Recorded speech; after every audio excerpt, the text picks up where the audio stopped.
would want you all to know that when he was a little boy, we know that where he lived and all that because of his mother's Bible. They had nothing, but they had their faith.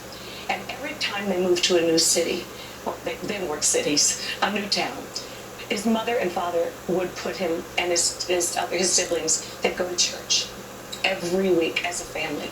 And that kept them together as a family through the darkest times. And as a young child, Frank asked Jesus into his heart, and that remained with him for the rest of his life. He strayed from his faith on occasion, but his faith never left him.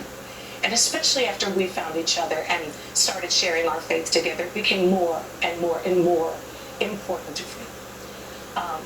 His world got smaller as his God got bigger. And he'd want you to know that he died in complete peace. He knew every sin he'd ever committed was forgiven. He had the hope that he would be with the Lord and that we would someday be with him as well. That is the foundation of the Christian faith, is forgiveness, grace, and hope.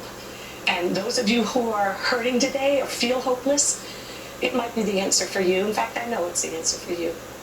And one thing I do know about him is when we went to the Holy Land a couple of years ago, he came back a completely different person. We went to a place called the Brook of Elah, in the Valley of Elah, where the shepherd boy David fought a different kind of giant named Goliath. And our friend Ray, who took us there, took us down to the Brook of Elah, and he said, Dart, pick up a stone, because that's what David the shepherd boy did. He picked up 5 stones because he thought he might need more than one. He did that, the slingshot, and slew the giant.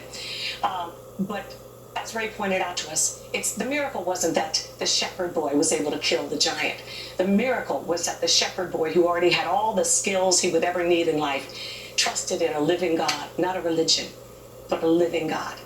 And Frank came back with a completely new perspective. And towards the end, after that trip, how do you know? Because you came with Joel.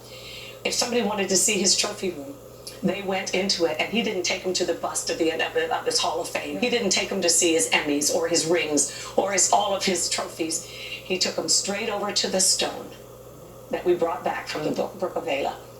And we got home from the Holy Land, and Cassidy graduated from high school. Mm-hmm. I don't know what she was expecting, but she got a stone. And we said to her, Cass, where are you going to throw your stone for the kingdom of God? What is your stone, and where are you going to throw it? A week later, Cody graduated from college, USC, film school. He got a stone.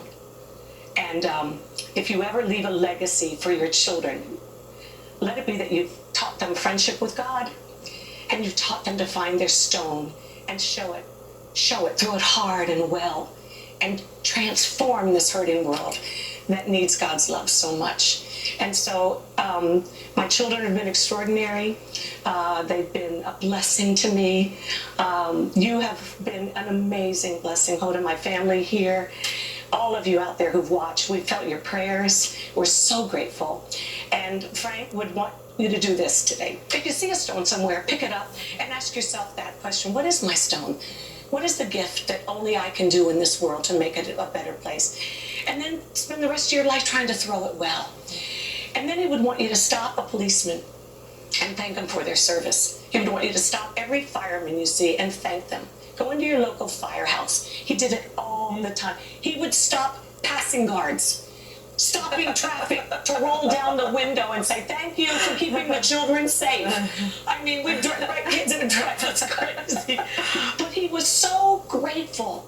He knew what hard work was. He never had an entitled moment in his life. And we will miss him so much. We all keep expecting him to come around the corner. I keep expecting him to go, what time is church? He passed away instantly that morning, all dressed in what he knew was my favorite outfit, white shirt, very tight black jeans. He knew he looked good. Having his coffee, watching his TV, getting ready to go, ready for church, and excited about what we're going to have for lunch. I'm grateful that the Lord took him that way, because the only thing Frank has ever been afraid of his entire life was being a burden to those he loved. He never wanted to be hooked up to machines. He never wanted to lose his dignity. He'd seen so much of that through the years, and that's what I had prayed, that the Lord would take him the way he wanted to go. And so I thank the Lord for that, for his grace to us as a family. And I pray his grace on all of you as well. Thank you. We love you, Kat. Love you.